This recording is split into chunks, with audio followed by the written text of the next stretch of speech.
Well, the last couple of days have shown that spring is definitely here in Korea. It's been around 20 degrees Celsius. It's a little under today. It was a little over yesterday. The trees are blooming. We got magnolias, and further down the street you can see cherry blossoms if you look close enough. And you know, it's, well, shirt sleeve weather.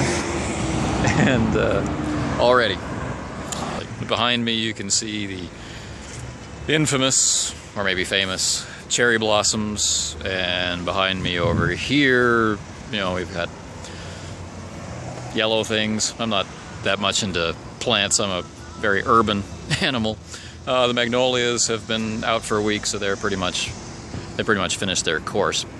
But this is not about flowers or spring or anything. What this clip is a very short summary of the recap for the RuneQuest 6 powered campaign, which is now called A Season for All Things.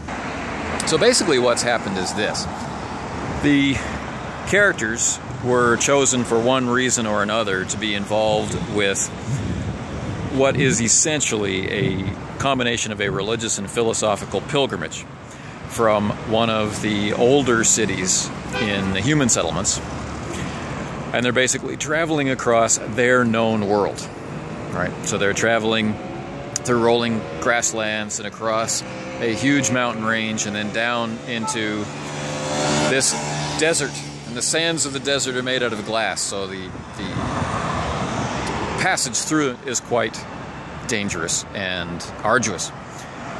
And so we have 3 player characters. One, named Wakefield, is a sailor by trade who was selected out of the crowd to go on this pilgrimage. And this is quite an honor. This is a pilgrimage which only happens once every 10 years. And everybody who returns from it comes back changed in some significant and wondrous way. Like soldiers come back as warlords, or priests come back as prophets, that kind of thing. Obviously, not everybody comes back.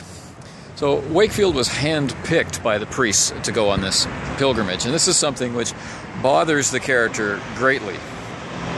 Next character, Gorwin, is a bodyguard. So he's on the pilgrimage not as a pilgrim, but as the protector of a pilgrim. And his patron, which in other language you might refer to as a master, the person he's sworn to protect with his own life. He was chosen to be on the pilgrimage, and no one else on the pilgrimage can figure out why. And they're trying to believe that it's not some kind of, you know, abuse of privilege from the upper classes. The character of Gorwin, as I said, he's a bodyguard. He is the representation probably of the peak of perfection that can be attained through training, right? And has no fear of entering into combat armed or unarmed, and has been quite effective in battle so far in the campaign. The third character is one of our only non-human character so far. His people were exiled to an underground existence by their god centuries ago, and they're called the Plenthans, named for their god Plenth, and they dwell underground. And this is a very warlike, very harsh existence underground, where they do battle with creatures spawned from chaos day after day. So it's a very martial culture with a very strong priesthood and a strong aristocracy.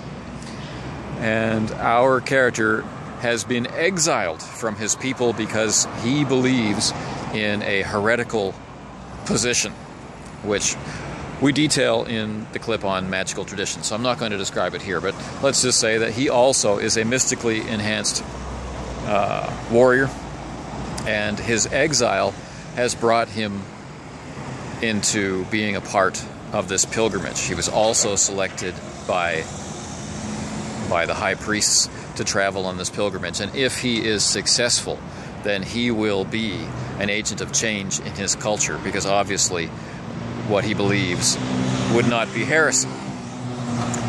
So those are our characters. So we began with a catastrophe.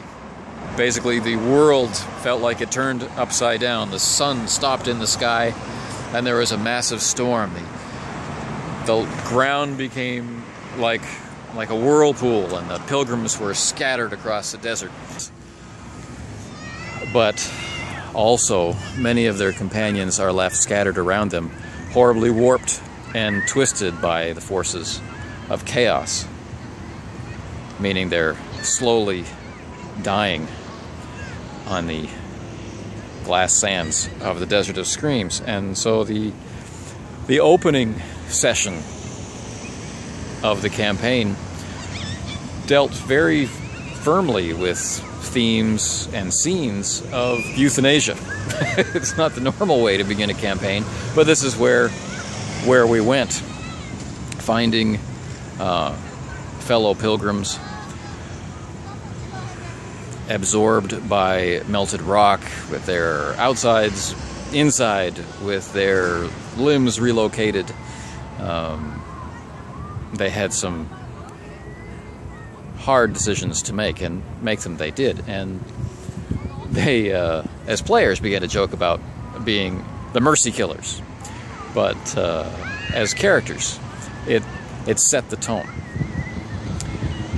As they regrouped and began looking for others, they stumbled across an ancient ruin, which they later realized was a temple. And as they learned more about this temple, they realized that much of their own history as a people had been lost, and that a great crime had been perpetrated, the act of which very likely unleashed the cataclysm that they had just experienced. They learned of the existence of keystones, stones which help to imprison the primary forces of chaos, making life in the world as they know it possible. Well, one of those keystones, they discover, had been stolen. And as they learn what that really means, as they witness through visions what unleashed chaos, something that their culture has forgotten they used to call the Chaos Dragon. When they learn what it's capable of and how it seems, they swear on the spot to become a part of opposing it, seeking out perhaps the stolen keystone and returning it to its rightful place. Will they be successful? Well, that's what we're trying to decide now, as they're making a perilous journey to the Temple of Ascension, where they hope they can find the secrets to understand how the keystones work, where the other keystones might be located, and learn more about their ancient enemy and the ways in which it was overcome the first time. So it's quite dramatic.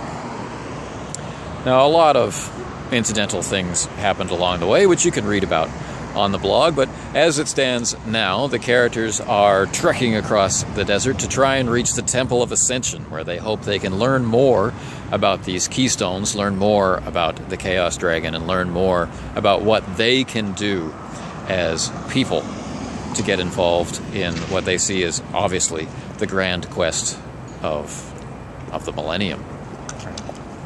So that's a quick overcap of what has come so far. And RuneQuest has far exceeded my expectations in terms of what it allows or what it inspires me to do narratively. And the system is always right there, matching my instincts, both as a game master and as a martial artist. What I want to have a system in place to be able to do, and the way I want to rule on combat or injury. The rules are there, giving me very sensible answers, and so that's been a real treat.